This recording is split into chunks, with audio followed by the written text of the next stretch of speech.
Hi everyone, जय माँ वैष्णो। किस तरीके से आप समर्स में स्कूल से आके अपने डेज को मैनेज कर सकते हैं और कुछ स्टडी टिप्स जिन्हें फॉलो करके आप अपनी क्लास में हमेशा A+ ग्रेड ला सकते हैं। तो चलो बिना किसी देरी के शुरू करते हैं। तड़कती फड़कती गर्मी में जब आप पसीना बहाते हुए स्कूल से घर आ रहे होते हो ना, तो आपके दिमाग में 100 तरीके के थॉट चलते होंगे, जिसमें सबसे पहला थॉट ये होता होगा कि यार कब ये स्कूल खत्म होगा। आई नो, क्योंकि मेरे दिमाग में भी यही चलता था। स्कूल से आने के बाद हम इतने एग्जॉस्ट और टायर्ड हो जाते हैं ना कि बस बिस्तर के अलावा कुछ और नजर ही नहीं आता है। स्कूल से आते ही डायरेक्ट आपको कूलर के आगे नहीं बैठना है, पंखा चला लीजिए और 5 से 10 मिनट आराम से रिलैक्स हो जाइए। जब आप रिलैक्स हो जाएं, आपका पसीना ठीक तरीके से सूख जाए, इसके बाद अपने बैग को खाली करिए, उसमें से लंच बॉक्स, वाटर बॉटल निकाल कर वॉश बेसिन में रख दीजिए और अपने बैग को भी सही जगह पर रख दीजिए। वैसे आपके साथ भी ऐसा होता है क्या? क्योंकि जब मैं स्कूल में थी ना और मेरा 7वां 8वां पीरियड लगता था और मुझे पता था अब इसके बाद छुट्टी होने वाली है, तो मेरे दिमाग में ना ऑटोमेटिकली चीजें बनने लग जाती थी कि घर जाकर मैं ये करूंगी, ये सुनूंगी, ये खाऊंगी, और घर जाने के लिए मैं सुपर एक्साइटेड हो जाती थी कि कब जल्दी से मेरी छुट्टी हो। और इन्हीं सभी लिस्ट में एक काम होता था कि फटाफट से घर जाकर मैं अपना फोन देखूंगी कि पूरी दुनिया भर में इतनी देर में क्या हो गया, क्या नया अपडेट है।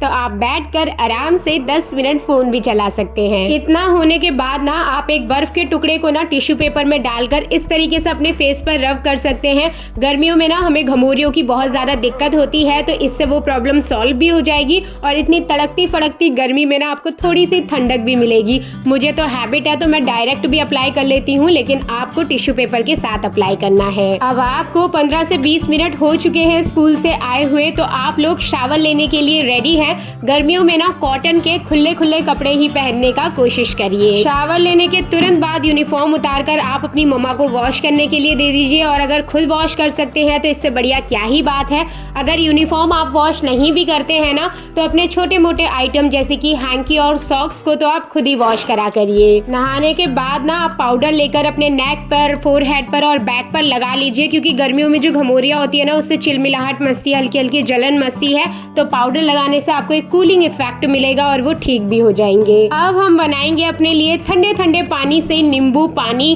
गर्मियों में ना हमारी बॉडी जितना पानी इंटेक करती है उससे कई गुना पानी को लूज करती है स्वेट के फॉर्म में, इसलिए अलग अलग तरीके से अपने बॉडी का हाइड्रेशन को कंप्लीट करना बहुत ही ज्यादा जरूरी है। अब पानी पीने के तुरंत बाद आपको खाने के लिए नहीं बैठना है, थोड़ी देर वेट करना है। इसके बाद आपकी मम्मा ने जो भी टेस्टी टेस्टी खाना बनाया है ना, उसे लेकर अच्छे तरीके से फिनिश करना है।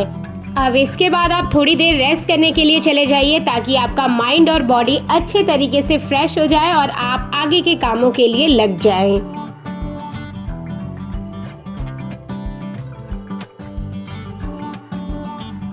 चलो रेस्ट वगैरह तो हो चुका है, अब फटाफट से हम अपनी बुक्स निकालेंगे और होमवर्क करने के लिए बैठ जाएंगे। होमवर्क करते करते मैं आप लोगों के साथ शेयर करूंगी कुछ स्टडी टिप्स, जिससे आप अपनी क्लास में बहुत ही अच्छे ग्रेड्स अचीव कर सकते हैं। सबसे पहले तो आप जब भी अपना होमवर्क करने के लिए बैठे ना, शुरू के आधे घंटे आप रिवाइज करिए जो भी आप स्कूल से पढ़कर आए हैं, ताकि वो वाला टॉपिक आपका अच्छे से पक्का हो जाए। नेक्स्ट टिप है कि आपका जो भी स्कूल का होमवर्क है, उसमें चाहे रिटर्न वर्क हो, लर्निंग हो, रीडिंग हो या किसी भी टेस्ट की प्रिपरेशन करनी हो, कोशिश करिए कि वो शाम से पहले पहले ही कंप्लीट हो जाए, ताकि रात के टाइम आप रिलैक्स कर सकें और कुछ टाइम खुद को दे सकें। आप ना अपने स्पेयर टाइम को ठीक से यूटिलाइज करा करिए। कुछ बच्चों का स्कूल दूर का होता है, उन्हें ट्रैवल कर जाना पड़ता है, बस के थ्रू जाना पड़ता है, जिसके लिए हमें बस का वेट भी करना पड़ता है। तो ट्रैवलिंग के टाइम या वेटिंग के टाइम आप कोशिश करिए टाइम वेस्ट करने की जगह आप अपनी बुक निकाल कर पढ़ लीजिए। स्कूल में भी कितनी बार टीचर एब्सेंट होते हैं, जिस वजह से हमें फ्री पीरियड मिलता है, तो उस समय आप फालतू बातें करने की जगह अपना पेंडिंग वर्क को कंप्लीट कर सकते हैं, ताकि घर आके आपका टाइम बचे और उस टाइम को आप और भी अच्छी जगह यूटिलाइज कर पाए। अब अगली टिप ये है कि आपको जो भी नेक्स्ट क्लास में टॉपिक पढ़ाया जाने वाला है ना, उसको आप एक दिन पहले थोड़ा सा पढ़ लीजिए। इससे क्या होगा, आप एक बार खुद पढ़ेंगे, एक बार क्लास में आपकी टीचर पढ़ाएगी और एक बार स्कूल से आके आप फिर से पढ़ेंगे ना, तो वो टॉपिक आपका स्ट्रांग हो जाएगा लगेगा और आपको एग्जाम टाइम पर ना उसी टॉपिक पर उतनी मेहनत नहीं करनी पड़ेगी। कई बार ना कुछ टॉपिक्स हमें समझ आ जाते हैं लेकिन हमारे फेलो क्लासमेट और फ्रेंड्स को उतने अच्छे से नहीं समझ आते हैं, तो आप इन टॉपिक्स को उनको समझा सकते हैं। इससे आपका रिवीजन भी हो जाएगा, उनकी हेल्प भी हो जाएगी और आप जब समझाते हुए कोई टॉपिक को पढ़ते हैं ना तो वो आपको लंबे समय तक याद रहता है। आपके पास आपका स्टडी शेड्यूल डे 1 से प्रिपेयर रहना चाहिए और आपको उसे कंप्लीटली फॉलो करना है। आपको लगता है कि ये सब्जेक्ट उतना टाइम नहीं मांगता है लेकिन मेरे स्टडी शेड्यूल में लिखा हुआ है, तो आप उसको दूसरे सब्जेक्ट के साथ स्विच कर सकते हैं।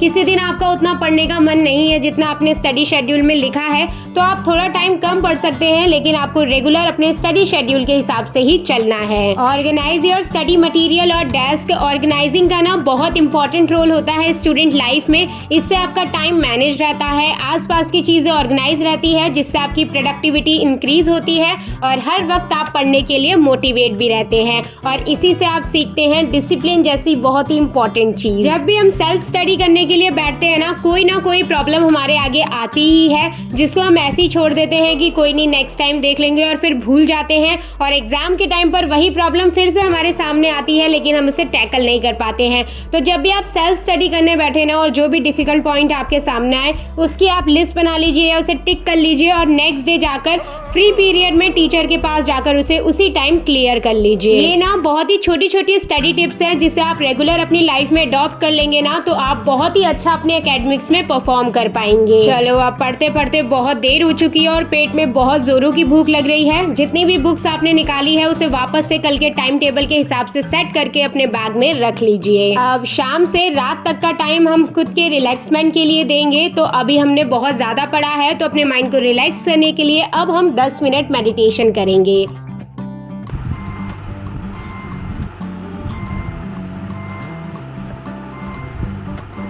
इतनी देर में आपकी स्कूल यूनिफॉर्म भी सूख जाएगी और उसके साथ आपकी मम्मा ने और कपड़े भी धोए होंगे, तो आप सारे कपड़ों को तय करके अलमारी में रख लीजिए ताकि आपकी मम्मा का थोड़ा सा काम हल्का हो जाए और सबके कपड़े पहले से ही अरेंज हो जाएं। अगर आप लोगों को एक्सरसाइज करने में आलस आता है ना तो मैं आपको बताती हूँ, शाम को थोड़ा समय ना अपनी मम्मा के साथ रहा करिए। वो जो भी काम करे ना उसमें आप थोड़ी थोड़ी हेल्प कर दिया करिए। इससे ना आपकी बॉडी की मूवमेंट भी हो जाएगी और बहुत कम समय में उनका काम भी कंप्लीट हो जाएगा। अरे इतना करने के बीच में मैं ये तो भूल ही गई कि मुझे कितनी जोरों की भूख लगी थी। तो अब हम प्रिपेयर करेंगे अपना स्नैक्स। अगर आपको चाय कॉफी पीने की हैबिट है ना तो आप इस टाइम पी सकते हैं। मुझे तो ये दोनों ही चीज कुछ खास नहीं पसंद है तो मैं अपने लिए कुछ और बनाऊंगी। आज ना मेरे 9 दिनों के नवरात्रे पूर्ण हो चुके हैं और आज हमने नवमी पूजी थी तो उसके ना छोले और हलवे बचे हुए थे, तो इन दोनों को ही आपस में मिक्स कर प्रिपेयर कर ना मैं खा लूंगी। साथ में मैंने बजा रखे थे अपने फेवरेट सॉन्ग। कुकिंग करने में मुझे और भी ज्यादा मजा आता है अगर बैकग्राउंड में मेरे फेवरेट गाने चल रहे हो तो। अब माता रानी की पूजा, अपनी पेट पूजा और कपड़े बदलकर मैं आ गई थी बाहर थोड़ी देर वॉक करने के लिए ठंडे ठंडे मौसम में।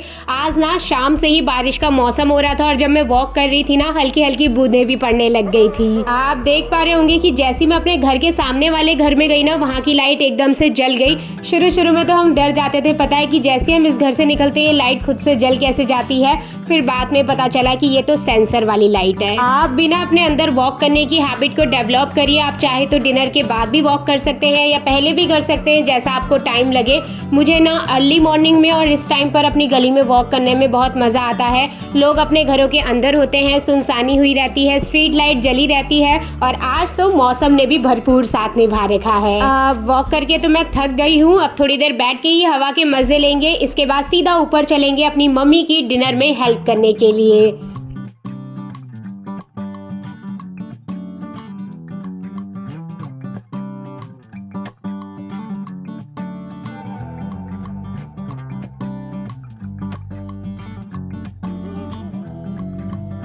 वैसे तो मम्मी ने लगभग डिनर प्रिपेयर कर ही लिया था, बस सूखी सब्जी बनानी और रह गई थी जो कि है भिंडी की सब्जी और मुझे ये बहुत ही ज़्यादा पसंद है। तो अब मैं भिंडी काटूंगी, बाकी बनाना वगैरह मम्मी खुद कर लेंगी।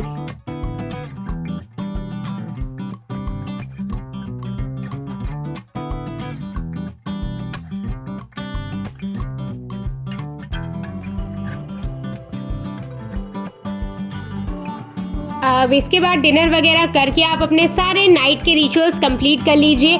थोड़ी देर बैठकर आप अपनी फैमिली के साथ मूवी एंजॉय कर सकते हैं, कोई शो एंजॉय कर सकते हैं, थोड़ी देर फोन चलाकर आप सो जाइए और यहीं पर ही कंप्लीट होता है आज का रूटीन। Okay, bye bye.